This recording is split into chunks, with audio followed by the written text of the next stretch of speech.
श्री अकाल, आदाब दोस्तों। बाल कार्यक्रम में आप सभी का स्वागत है। आज आपसे मिलने आए हैं कुछ प्यारे और कुछ शैतान बच्चे। वैसे प्यारे बच्चे भी शैतानी कर सकते हैं। हाँ, और शैतान बच्चे भी प्यारे हो सकते हैं। एकदम सही कहा है। दोस्तों, आज इस कार्यक्रम में हम आपको ऐसी नई नई बातें बताएंगे जो हमें हमारे स्कूल में हमारे टीचर्स ने बताई है और जो मम्मी पापा ने बताई हैं और जो हमने किताबों से सीखी है। मौका मिलते ही चटर पटर बातें शुरू कर दी। पहले अपने अपने नाम तो बता दो। नमस्ते मेरे रेडियो के दोस्तों, मैं हूँ खुशबू सेठ, 11वीं कक्षा की छात्र, गुरु हरे कृष्ण पब्लिक करोल बाग स्कूल से। मैं हूँ कंगना भतीजा, 9वीं कक्षा की छात्रा। मैं हूँ अंशा भट्ट, 11वीं कक्षा की छात्रा। मैं हूँ अशनूर कौर, 9वीं कक्षा की छात्रा। और मैं हूँ अंचित हांडा, 9वीं कक्षा का छात्र। वैसे अंशा, आज अशनूर कुछ ज्यादा ही खुश नहीं लग रही। हाँ, मैंने भी ये नोट किया है। क्या बात है अशनूर, कुछ हमें भी बताओ। अरे दोस्तों, मैं समर वेकेशन को लेकर बहुत एक्साइटेड हूँ।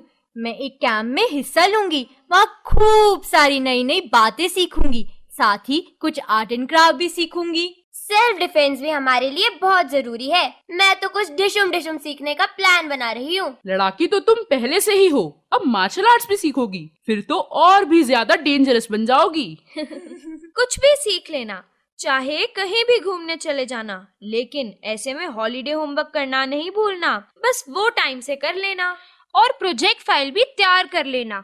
मेरी मम्मी कहती हैं कि कुछ नया सीखने के साथ ही जो हमारा कल्चर है, हमें उसे भी याद रखना चाहिए। तो फिर चलो इसी बात पर हम अपने दोस्तों को सुनाते हैं एक शब्द। जो मांगे ठाकुर अपने ते, सोई सोई देवे, नानक दास मुक्ते जो बोले, यहाँ उहाँ सच होवे। इस शब्द में गुरु अर्जन देव जी हमें समझा रहे हैं कि परमात्मा दाता है।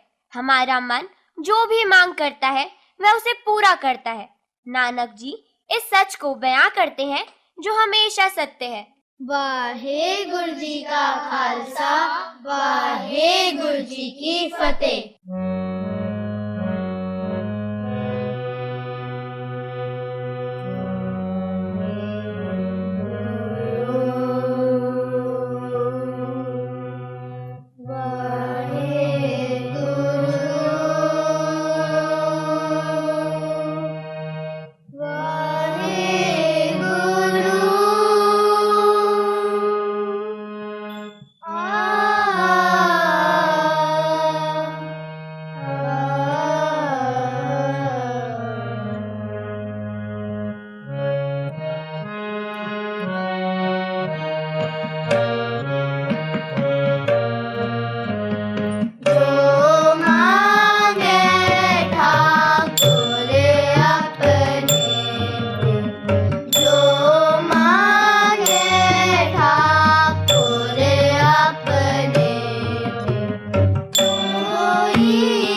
खालसा वाहेगुरु जी की फतेह।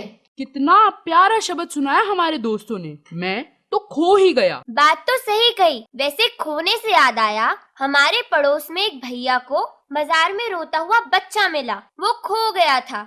उस बच्चे को घर का पता भी याद नहीं था। फिर क्या हुआ? घर का पता तो याद होना चाहिए। हाँ, लेकिन उसे याद नहीं था। वो बच्चा कह रहा था कि मेरठ से दिल्ली मौसी के घर आया है, यहाँ का पता याद नहीं है। अच्छा, तो उसका घर मेरठ में है। फिर क्या हुआ? एक बात अच्छी हुई, उसे अपनी मम्मी का फोन नंबर याद था। उसने भैया को नंबर बताया तो भैया ने तुरंत उन्हें फोन कर दिया।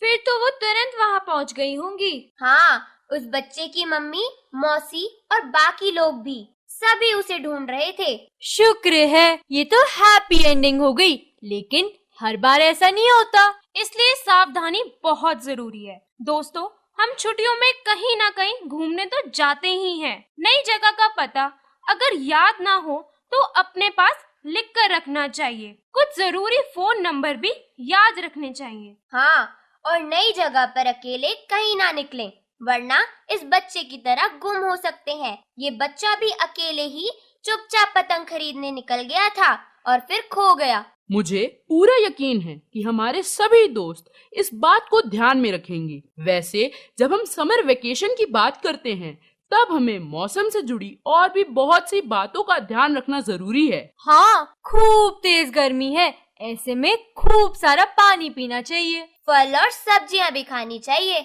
सूती कपड़े पहनने चाहिए। बाहर धूप में नहीं निकलना चाहिए। अगर घर से बाहर जाना ही पड़े तो सिर ढककर जाना चाहिए। मेरी मम्मी तो ऑफिस से आते समय नारियल पानी लेकर आती है हम सबके लिए। घर पर भी जूस, नींबू पानी पीते रहना चाहिए। अच्छा, चलो जल्दी से सारे दोस्त अपने अपने फेवरेट मौसम के बारे में बताओ। भारत ऋतुओं का देश है। हर 2-3 महीने बाद नई ऋतु स्वागत के लिए दस्तक देती हैं। मेरी मनपसंद ऋतु है ग्रीष्म ऋतु। अभी ग्रीष्म ऋतु चल रही है। इन मासों में सूर्य की किरणें इतनी तेज होती हैं कि प्रातः काल में उन्हें सहन करना भी सरल नहीं होता। मेरा मनपसंद मौसम तो वर्षा ऋतु है। वर्षा ऋतु की हरी भरी हरियाली आंखों को सुकून देती है, जिसमें चिलचिलाती गर्मी के बाद प्राकृतिक पानी की बदौलत पौधे, पेड़ और घास बहुत सुहावनी लगती है। मैं आप लोगों को एक और मौसम के बारे में बताती हूँ, जिसका नाम है वसंत ऋतु। वसंत ऋतु वर्षा की एक ऐसी ऋतु है जिसमें वातावरण का तापमान प्राय सुखद रहता है। भारत में यह फरवरी से मार्च तक होती है। दोस्तों, आप सुन रहे हैं बाल कार्यक्रम। समर वेकेशन को लेकर मेरे ये सारे दोस्त बहुत खुश हैं, लेकिन हॉलिडे होमवर्क से थोड़ा डरे हुए भी हैं। वैसे मैं आप सबको कुछ टिप्स देती हूँ जो मुझे मेरी नानी ने दिए हैं। पहली, रोज थोड़ा थोड़ा होमवर्क करना ही चाहिए। दूसरी, अगर ग्रुप में अपना काम करेंगे तो होमवर्क भी कंप्लीट हो जाएगा और कोई बोर भी नहीं होगा। तीसरी, अगर कहीं घूमने जा रहे हैं तब अपने कुछ किताबें साथ ले जा सकते हैं, कुछ होमवर्क वहाँ भी कर सकते हैं। चौथी, जहाँ घूमने गए हैं वहाँ सबकी हेल्प से उस जगह के बारे में निबंध या लेख भी लिख सकते हैं। अरे वाह, तुम्हारी नानी जी ने तो बहुत अच्छी टिप्स दी हैं। मैं भी ये सारे टिप्स याद रखूंगी। वैसे मुझे ड्राइंग करना बहुत अच्छा लगता है, तो मैं जब भी घूमने जाऊंगी कुछ शीट और स्केच पेन साथ में ले जाऊंगी। याद से रख लेना, एक और काम भी करना है। वो क्या? हमारे दोस्तों को अभी कुछ और भी सुनवाओ। ये तो तुमने मेरे मुंह की बात छीन ली, मैं भी यही बोलने वाली थी। तो लो, तुम्हें भी और हमारे रेडियो के भी सभी दोस्तों को भी एक और शब्द सुनवाती हूँ। काहे रे बन खोजन जाई, सरब निवासी सदा अलेपा, तोई संग समाई। वाहेगुरु जी का खालसा वाहेगुरु जी की फतेह।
टहल भ्रम की कारी, बाहिरी बन को चल जाए, बाहिरी बन को चल जाए, बाहिरी बन गम पानी सानी ध प गम प म ग रे सा, बाहिरी बन को जल जाए, नि सा ग म प म ग म पानी सानी ध प नि सा ग रे सा नि ध प ग म प म ग रे सा, बाहिरी बन को जल जाए, बाहिरी बन को जल जाए, सर्ब निवासी सदा रे पाम, सर्ब निवासी सदा रे पाम, तो ही संग समाई, तो ही संग समाई, बाहिरी बन को जल जाए, बाहिरी बन को जल जाए, बाहिरी बन, बाहिरी बन, बाहिरी बन को जल जाए। वाहिगुरु जी का खालसा, वाहिगुरु जी की फतेह। हो सकता है कि हमारे कुछ दोस्तों को शब्द का अर्थ समझ ना आया हो, तो अब मैं आपको बताती हूँ इसका अर्थ। काहे रेबन खोजन जाई, सरम निवासी सदा अलेपा, तो ही संग समाई। इस शब्द में गुरु तेग बहादुर जी मनुष्य की गलतफहमी दूर करते हुए कहते हैं कि परमात्मा तो एक ज्योत है जो कण कण में व्याप्त है। उसे खोजने के लिए कहीं घर बार छोड़कर जंगल जाने की कोई जरूरत नहीं है। वह तो हमेशा हमारे अंग संग है। ईश्वर को अपने से दूर समझना इंसान का बहुत बड़ा भ्रम है। परिवार व समाज की सेवा करते हुए हम उस ईश्वर की कृपा के लायक बन सकते हैं। अब तो सभी समझ गए होंगे। एक बात और समझानी है जो वैसे तो सभी के लिए बहुत जरूरी है, लेकिन बच्चों के लिए तो अत्यंत जरूरी है। मैं समझ गई कि तुम क्या कहने वाले हो। बताओ क्या? तुम कल कह रहे थे ना कि रेडियो वाले दोस्तों को तुम रोड सेफ्टी के बारे में बताओगे। अरे वाह, तुम तो बहुत होशियार हो गई हो अशनूर। आजकल मेरे साथ रहती है ना, इसलिए। रोड सेफ्टी के बारे में तुम्हारा क्या कहना है? वैसे है तो ये बहुत जरूरी। जब हम स्कूल बस में जाते हैं तब हमारे ड्राइवर अंकल भी ट्रैफिक रूल्स को बहुत ध्यान से फॉलो करते हैं। करना भी चाहिए। पता है, पिछले दिनों अंचित के अंकल ने एक कैंप में रोड सेफ्टी के बारे में बताया था, तभी से ये सबको बता रहा है। अरे वाह, ये तो बहुत अच्छी बात है। तो बताओ जल्दी, क्या सीखा तुमने? हमें कभी भी कोई भी वाहन शराब पीकर नहीं चलानी चाहिए। वाहन चलाने से पहले अपनी सीट बेल्ट पहन लेनी चाहिए। लेन बदलते समय हमें इंडिकेटरों का उपयोग करना चाहिए और वाहन चलाते समय मोबाइल फोन का प्रयोग नहीं करना चाहिए। तुमने तो कमाल की बात बताई। मैं भी हमेशा ध्यान रखूंगी ये सब बातों का। और हम भी। तो चलिए ईश्वर की स्तुति करते हुए दो शब्द और गायन करते हैं। शब्द है आवो सिख सतगुर के प्यारेओ, गावो सच्ची बानी और संजना मिल हरजिस गायो। वाहिगुरु जी का खालसा, वाहिगुरु जी की फतेह।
सतगुर के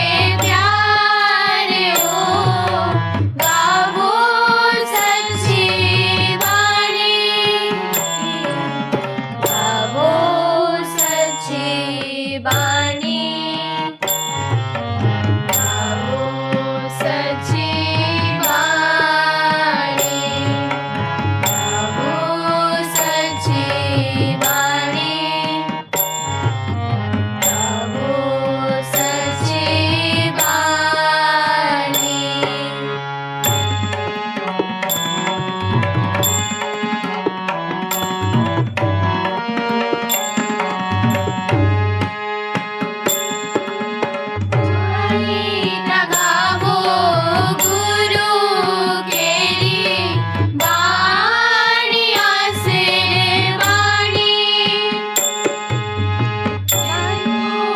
नदर करम होवे हृदय दीना समानी गावो सच्ची गावो सच्ची वाणी गावो सच्ची वाणी गावो सच्ची वाणी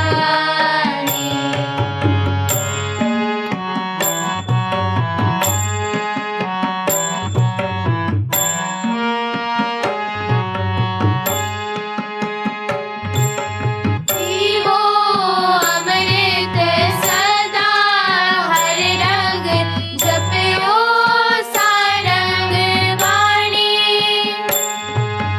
कहे नानक सदा गावो एह सच्ची वाणी गावो सच्ची वाणी गावो सच्ची वाणी गावो सच्ची वाणी गावो सच्ची वाणी गावो सच्ची वाणी गावो सच्ची वाणी गावो सच्ची वाणी वाहेगुरु जी का खालसा वाहेगुरु जी की फतेह। अब हमें ये भी ध्यान रखना है कि स्टूडियो की घड़ी हमें कुछ इशारा कर रही है। तुम तो घड़ी के इशारे जानती हो ना, क्या कह रही है? घड़ी कह रही है कि बाकी की बातें हम किसी और दिन करेंगे, क्योंकि आज तो हमें ये कार्यक्रम खत्म करना होगा। समय कैसे बीत गया पता ही नहीं चला। तो दोस्तों, हम आपसे मिलने फिर किसी और दिन आएंगे। अब आप हम सबको अनुमति दीजिए। आपसे मिलकर हमें बहुत अच्छा लगा। चलते चलते आपसे कहेंगे कि अपना ध्यान रखना, खूब मस्ती करना और पढ़ाई भी करना। Happy holidays. नमस्कार।